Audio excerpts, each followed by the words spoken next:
my career. And their hope always was that after Stanford, I'd get back into the business.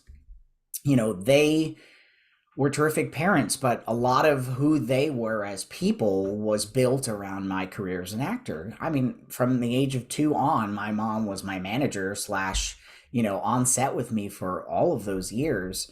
And, all right, we'll let him go to school, we'll let him do Stanford, and then we'll get back to it, and then halfway through, I've suddenly just ruined the opportunity for that. And they had to explore who they were going to be without me being a celebrity. So I think it was this really tough moment for them of like, what do we do now? And what has he done? And, how could you just consciously make the decision to do that? And then it was like, not only did I make the decision, I'm actually talking about it now, and I'm living openly, and I'm dating people at Stanford, and I'm not hiding any of that. And their thoughts for years afterwards were like, why didn't you take, Pam, my to be fiance, why don't you take her to that event? I'm like, no, why would I? No. Well, if you take her, then maybe people will think, they just won't think about it. Guys, no, that's not happening. And so the fact that I just kept fighting them on that did not help, of course. Yeah. And it's like they were almost more and like worried about your career than Yeah. like we have a problem with it. It wasn't really that. I mean, I get it. There's a lot of parents think like that. Like, hey, it's fine. Just keep it in the house. Don't Yeah, let, exactly. they don't Yeah. let the extended family know or the public. So it was really your career focus that they had Yeah. more of an And issue with. nothing unusual for a parent, obviously at that time to react that way, especially with the sort of career ending moments involved. Yeah. And then did you, because I lived in New York, like, I mean, I live in New York, but I know you lived in New York. I saw you. I don't even know what it was. It's some off Broadway thing. Okay. I think at Stonewall, but I don't know where I saw it. It was somewhere, but I know you were doing like some off Broadway. Like, did you see a Yeah. huge difference in your career? Because like you said, after Who's the Boss, there was some typecasting anyway, where they Oh, didn't yeah. know what to do with you. So like, was it any different than that? Was it truly like worse, so to speak, like with those lean years in the business because you came out, or was it all just the same of like you weren't out after Who's the Boss, but everyone else knew basically, it seems like, except you? Yeah. It was a little bit of both. I think the way I choose to look at it is, when I was trying to be an actor again, the gay factored heavily.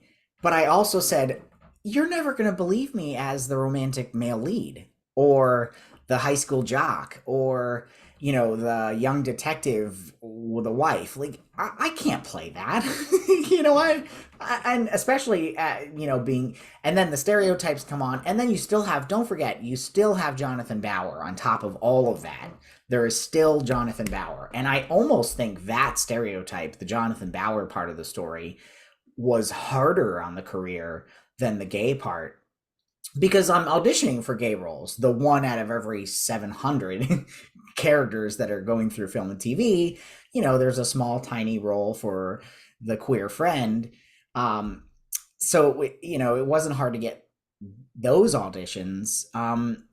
But yeah, it was really hard. It was super hard. I went to New York originally to be a director, because at Stanford I was a directing focus in the drama major. So I was Okay. dead set on becoming a New York theater director. And I got there and spent a year trying to do it, and met a whole bunch of people who'd been there for more than 10 years trying to do the same thing and were unsuccessful. And I thought, I just don't know if I have the heart for it. And fell right back into, well, all right, maybe I'll try acting.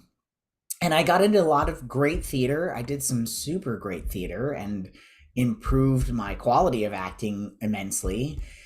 But it was all theater, and I'm playing like Puck in A Midsummer Night's Dream. So it's sort of androgynous already, right? And I played a gay hustler in another thing. And, so yeah.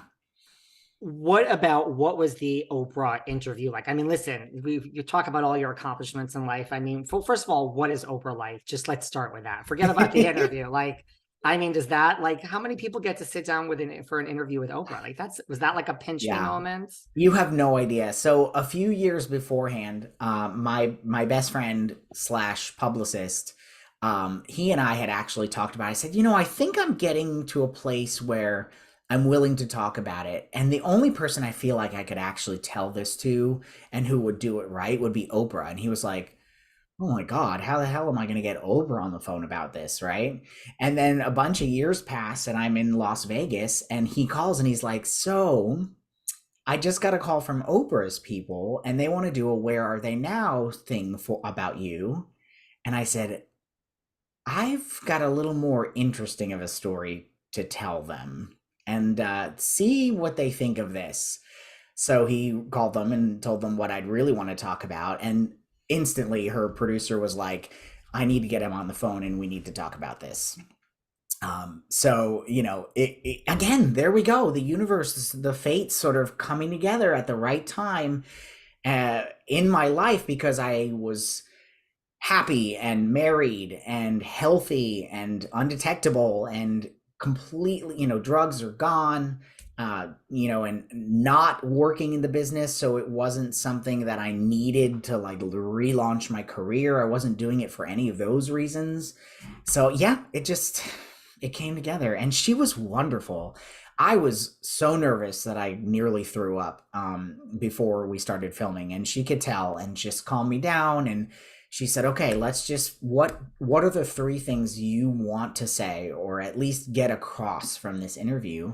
And I told her what they were and we did the interview and she said, you know what? I think we did it. I think we got those done. And, it was brief. She had like 6 other interviews to do that day. So it wasn't like I got to spend a lot of time with her, but the fact that I could tell that she knew I was having a moment and that she just took the time to say, okay, let's breathe and figure this out I appreciated that so much. Yeah. So she knew like you were going to come out like, and just reveal that you were HIV positive. Like she Yes. knew that. They were going to do the Where Are They Now anyway, but it would have been like a little tiny segment, maybe like a, hey, blah, blah, blah. But then it turned into this, long segment on her show and became, multiple conversations with her producers to figure out what the right questions were. And it was a much bigger deal than it was originally supposed to be. Yeah.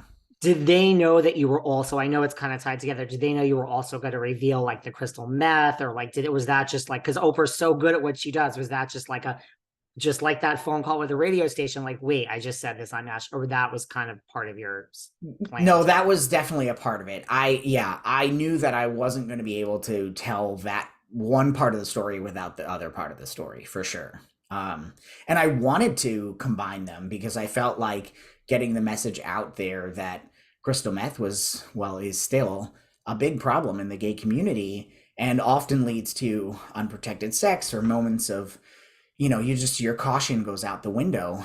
And so the connection between the two was so clear to me that I really wanted to get that message across for sure.